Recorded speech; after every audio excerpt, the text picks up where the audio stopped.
අපි හම්බ කරන සල්ලි වලින් අපි සතුටු වෙන්න ඕන පින්නතුනි ඉස්සරලා. අපි අපේ සැප සතුට තීරණය කරන්න ඕන කවුරු මතද? අපි මතද අනුන් මතද? ඔයත්තන්ට සතුටු කවුරු දැක්කොත්ද? ඒක අනුන්ම දකින්න එපේ. අපූර්වට හම්තුරුනේ ලක්ෂ 2යි 3යි නේ අර සෝපා සැටි ගෙනල්ලා අර කොළඹ පඩිපෙළවලු දෙන්න බත් කනවා.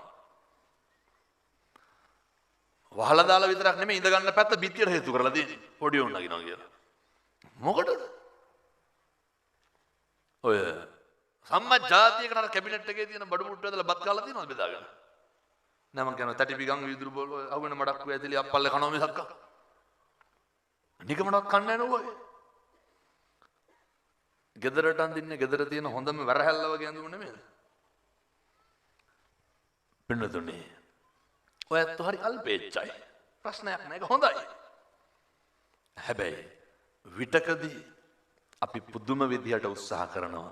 අපි සතුටු වෙන්නේ නැතුව අනුන්ට පෙන්නලා අපි සතුටු වෙන්න. ඕක කවදාවත් ඉවර කරන්න බෑ. භෞතිකමය අතින් අපිට කියලා කරගන්න කිසි දෙයක් නැහැ. වරතරම් බොට් ටිකක් තියෙන එක හොඳයි හදිසියට උකස් තියාගන්න. අපි කරන කියන දේවල් වලින් මේ අම්මලා තාත්තලා කවදා හරි ඔය තෝ කියලා කිව්වනම් කිව්වේ අපිටද අනුන්ටද? නම මේ කියන ගමන් හදවතට තට්ටුවක් දාලා බලන්න. කවදා හරි තෝ කියලා හරි කතා කරේ කාටද? අනුන්ට නෙමෙයිද? මේ පින්නතුන් කවදා හරි මෙව්වා ඉතින් හෙට ඉඳන් හැදෙන්න ඕන හොඳයි. ඒ කියන්නේ මේ නැත්තම් ඔය ඉඳගෙන ඉන්න එකේ තේරුමක් නැහැ. ඔය කටින් කුණුහරුපයක් නේ පරුස වචනයක් කිව්වනම් කිව්වේ කාටද? අපි අපිට කුණුහරුපෙන් බැනගෙන තියනවද? කාටද බැනලා තියෙන්නේ? අපිටද අනුන්ටද?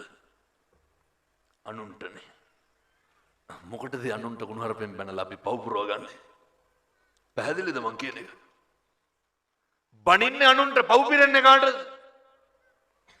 මේවා මේ මහ දේවල් නෙමෙයි හරි සරලයි. පැහැදිලිද පින්නතුන්ට? හෙට ඉඳන් වැඩේ කරන්න විතරයි තියෙන්නේ. මට කියන්න. ඔයත් ඊරිසියා කරා නම් ඊරිසියා කරේ කාටද? කාටද? අපි කවදාවත් අපි අපිට ඊරිසියා කරලා තියෙනවද?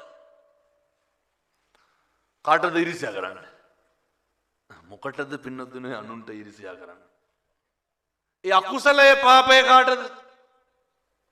අර මේ පැත්තේ වල අස්සසම තියනවද? සමෘද්ධිය කිව්ව ඉස්සර තියනව නේද? මරණව කවදා හරි ඔක ඉඳ බලන්න.